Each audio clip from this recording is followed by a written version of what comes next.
Hi guys, my name is Chelsea Gary and I chose to do my project on sexual harassment. Sexual harassment is verbal or physical behavior that is sexual in nature, which is unwelcome or unwanted. There is a range for the behaviors that would be considered sexual harassment. They range from inappropriate verbal comments to actual sexual assault. Sexual harassment can occur at work, in the home, at school, in public places such as a store or on the streets. It can occur just about anywhere. Even though it has been portrayed that women are often the victims, they can also be the abuser or the harasser, and men can be victims too.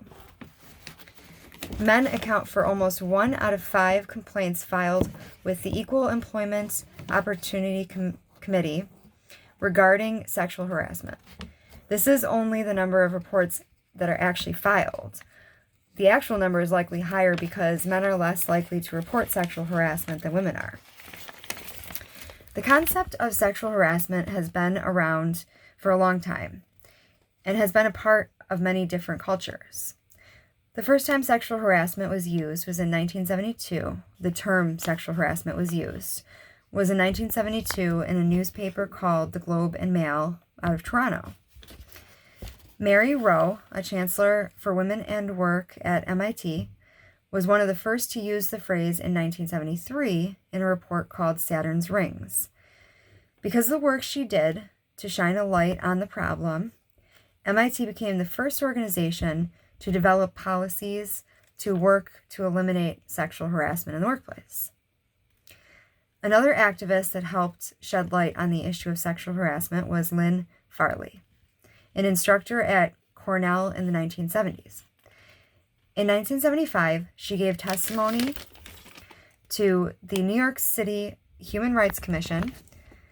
Her testimony was reported in the New York Times that year, and it spread nationwide. This is ultimately what led the government to recognize that the problem existed and that policies need to be put in place to protect people. Farley also, along with a couple other activists, formed the Working Women United. Other activist groups were formed around this time as well. As a result, victims began seeking legal ways to get justice. 2 of the cases that led to U.S. laws were Williams v. Saxby and Barnes v. Castle.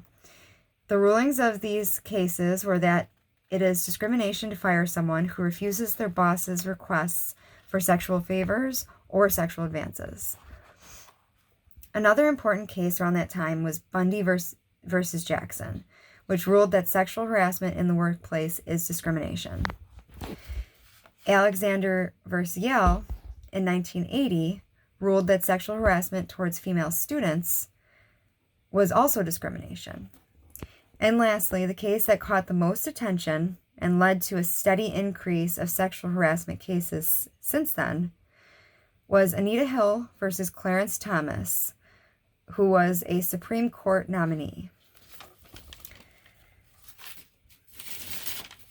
Martha Langland, author of Back Off: How to Confront and Stop Sexual Harassment and Harassers, states in the book that there are 4 classes of harassers. The first is the predatory harasser, which is someone who harasses because they get sexual enjoyment from humiliating other people. The second is the dominance harasser, which is someone who harasses to boost their own ego or make themselves feel better. This is the most common type of harasser. The third is a strategic harasser, which is someone who harasses to maintain their privilege or their position of power, whether it be in their job, where they live, or other social settings.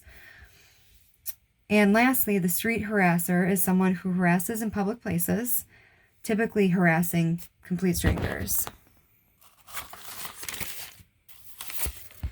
Sexual harassment in the workplace is one of the most challenging for victims. Mainly, this is because they fear reporting the harassment because they fear that they could lose their job, they could be outcast, or they could be victimized further.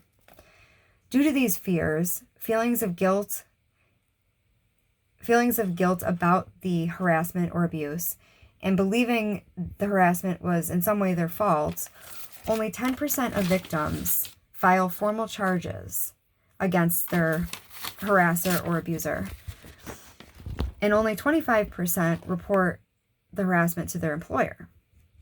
To combat this, an activist named Tarana Burke began the Me Too movement.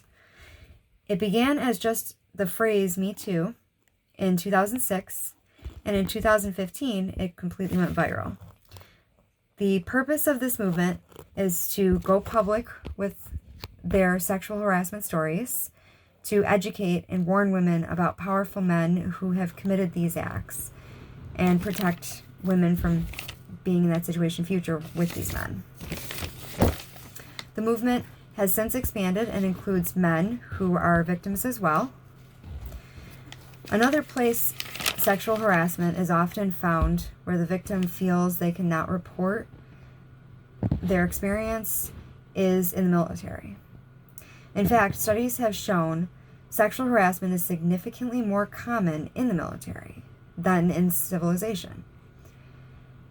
Women are much more likely to be assaulted or harassed in this setting, and most often it's by a higher rank man.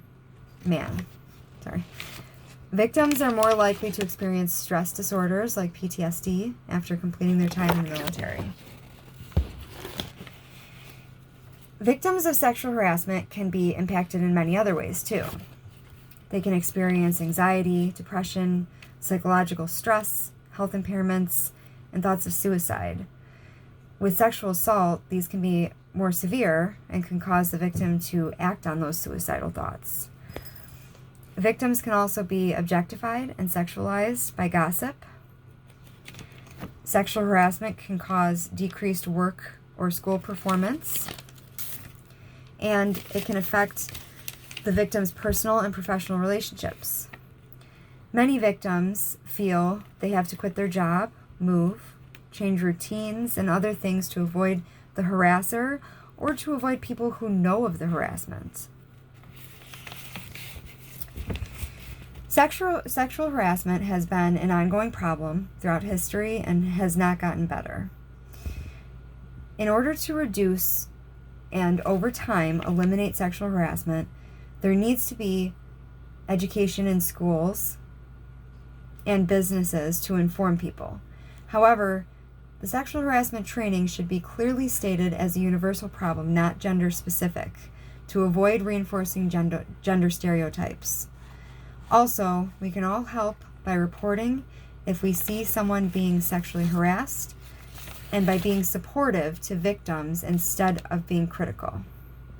Thank you for watching.